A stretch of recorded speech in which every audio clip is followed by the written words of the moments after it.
What's going on, everyone? In today's episode, we got ourselves another harvest video. I'm really excited about this one because we're harvesting potatoes at the office today.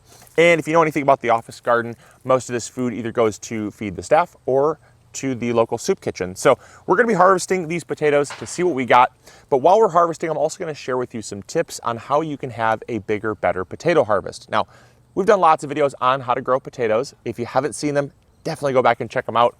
They are a wealth of knowledge, and the information never goes old, and it's going to really help you to kind of take your potato game to the next level. So with that, let's get started harvesting. Let's see what we got. We only planted out a half a bed of potatoes this year simply because we had potatoes here. We have potatoes at our house. We have potatoes at the farm in 2 different locations. And so we have tons of potatoes, more potatoes planted in 4 different locations than we've ever planted before. So we only planted a half a bed because we didn't need a whole bed of potatoes here at the shop. So it gave us just more room to plant other things. And I gotta say, I mean, honestly, the garden at the shop is looking absolutely incredible. So really happy with just how everything is coming along. But let's get in here. Let's see what we got for potatoes. We planted, I wanna say 2 different varieties this year, maybe 3, I can't quite remember, but we'll find out once we get in there. This first row of potatoes here, I believe, starts somewhere around here. So we're just gonna get pulling. And I don't know what this variety is yet, but the first tip I've got for you guys when planting, ooh, that's a good size one. The first tip when planting potatoes, this is a red skin, is it is so important that you keep them from being exposed to sunlight. We got some potatoes here on the top that have formed and have already actually started to sprout. That's not gonna be any good because it's exposed to sunlight. Now you can hill your potatoes or you can grow them densely together, and that will prevent them from getting exposed to sunlight because the plants will act as kind of a mulch, if you will. But in this case, what happened was we let our plants die a little more than we normally would. As you can see, I mean, these plants are super, super dead. And you can harvest your potatoes anywhere from about the point when they're starting to flower for young baby potatoes. Very inefficient way of growing potatoes, but they are very tender and delicious, all the way until the plants are completely dead. So as I usually harvest as the plants are mostly dead. Like there's some foliage here, still kind of intact, the stems are still green. This is when I would normally harvest my potatoes. But because they've kind of fallen over from some heavy rains, it really exposed where the potatoes were to some sunlight. So we do have a couple that maybe got a tad bit more green than they normally would have. But overall, yields are looking really nice. Let's see what we got for this one. Yeah. Oh, I love growing potatoes. It's so much fun. There's the seed potato that we put in the ground. Ooh, yuck. There's another, that's the other seed potato. Ooh-wee, yucky. So we've got these red skins here, and what you'll notice is some of them have split. Well, it kind of looks like a coffee bean. Now, the coffee bean split of a potato is caused from a lack of moisture. If these were getting regular water and they were being watered quite consistently, it would cause them to, or it would prevent them from splitting. So if your potatoes are kind of cracking and they have some splitting going on, consider watering them a little bit more or mulch them with like grass clippings or straw, because it will prevent the skins from drying out. And then what happens when they dry and then they get water later is the skin is already kind of cured. So the skin can't really expand much. And much like a tomato will crack if it gets exposed to water, you know, a sudden amount of water, is that skin cannot expand fast enough since it's already kind of hardened up, and it will split. And then it will kind of heal over, which doesn't really affect things much, but you'll sometimes get insects that'll get in there and eat them. Wow, look at that.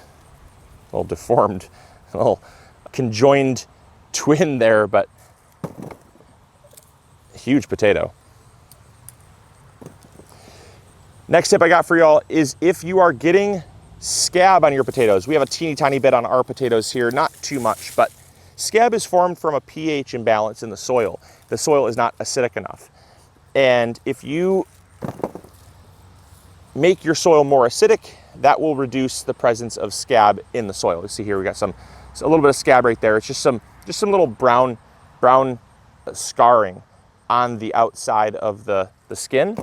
And that doesn't really affect the edibility. It more or less affects the aesthetics, but it also does affect the shelf life. This potato, there's another little bit right there.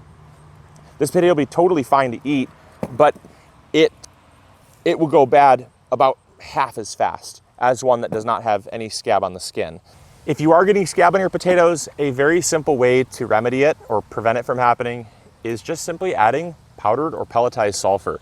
This is something that we make a pretty good practice of doing, but we probably could have added a little bit more to this soil here at the shop.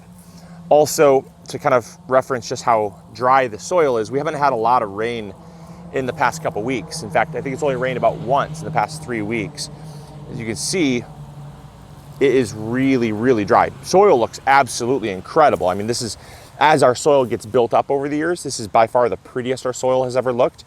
But as you start to kind of, I want to say, dilute the soil, right? You start with soil and then you build onto that soil. The original soil gets diluted, right? So if you added powdered sulfur last year, but you re-amended more compost, you should also follow up with more powdered sulfur every time you plant potatoes, because the sulfur does have a tendency to leave the soil as you add more compost, or even as you get rains and the soil kind of reverts back to its original pH. So sulfur has become one of our best friends in the garden to preventing potato scab. But look how beautiful. That is a gorgeous potato. My gosh, that is an absolutely stunning red skin. My goodness. There's another one here, another good size red skin. The yield this year has not been quantity-wise what we usually get, but size-wise has been very surprising. So I think if I was guessing, we're probably at around, I would venture maybe like 7 pounds of potatoes so far from just 3 plants. Not too bad. Another huge red skin. My goodness. Another tip for y'all. When you're growing your potatoes, there's always a widely contested debate whether or not splitting them or chitting them, dividing them up and planting them is better than planting a whole potato. I always go by the size of the seed potato.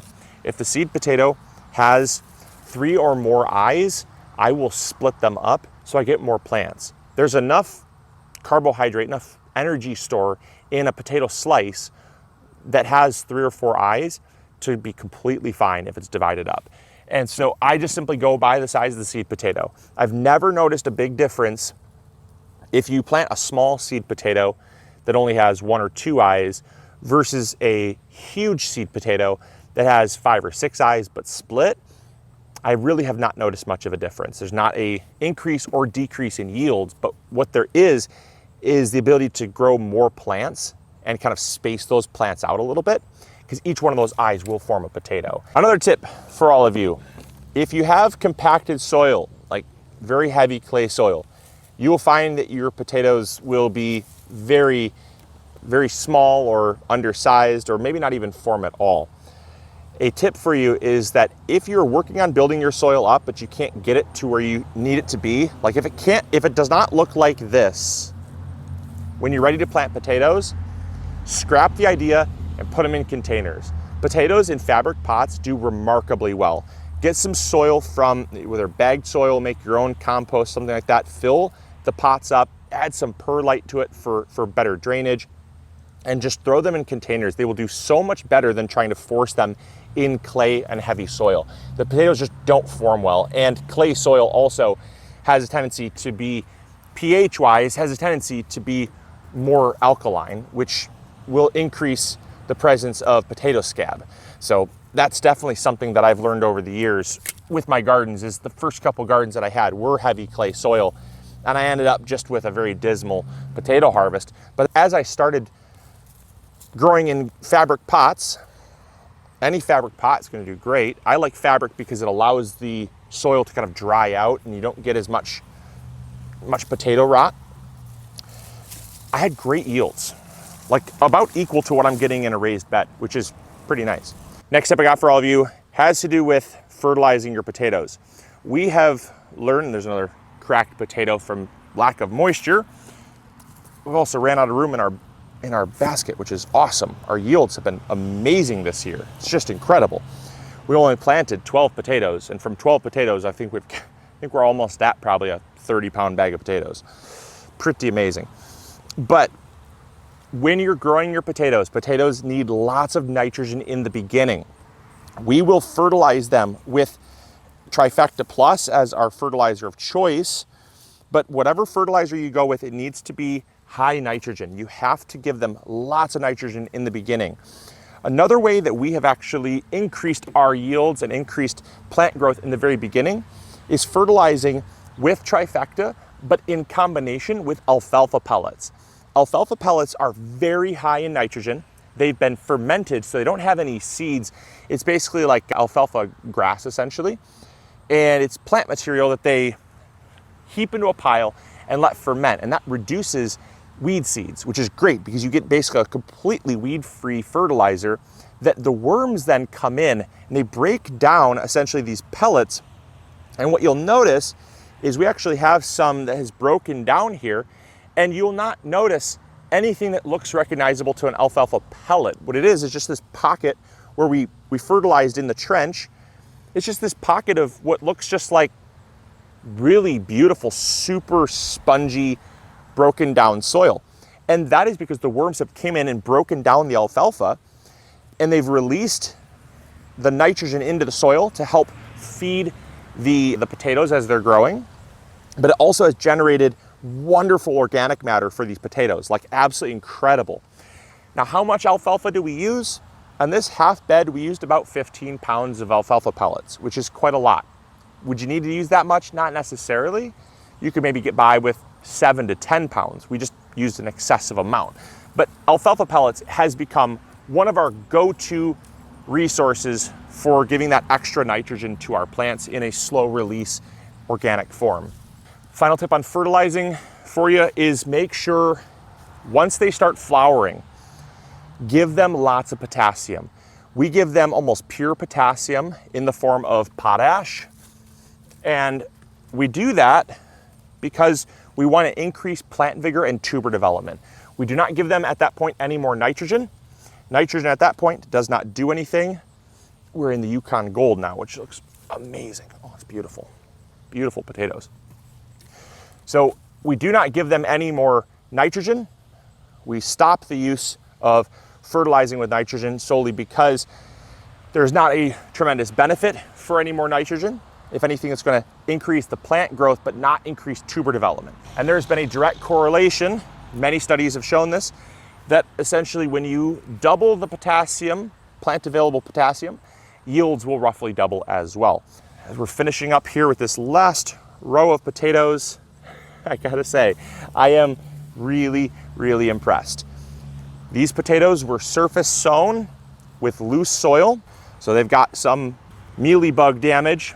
Mealybug damage happens when soil conditions are dry and you get arthropods like mealybugs that will come in and they will feed on the potatoes because they are not only a moisture-rich source but also a carbohydrate. I think we're just about done with the potato harvest for this year. I will say from 12 plants, pretty insane. That's amazing. That might be one of our better yields, and that's not even counting some of the plants, some of the potatoes that I discarded. So there we go. There is the potato harvest for this year from the shop garden. I hope you guys enjoyed. There was 12 plants, 2 varieties. We planted the Pontiac Red and the Yukon Gold. The Pontiac Red by far outperformed the Yukon Gold. We had probably a 2-to-1 yield on the Pontiac Red compared to the Yukon Gold. But that's not always going to be the case. From year to year, that varies. But we do always have pretty good luck with a good red skin potato. These came from M.I. Gardner seed potatoes.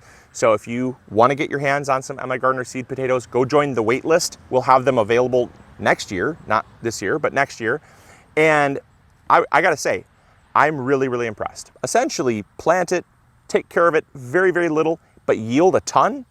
I can't think of any other crop other than potatoes. Those are results that I cannot disagree with. I think that's pretty awesome in terms of a pretty much set and forget crop.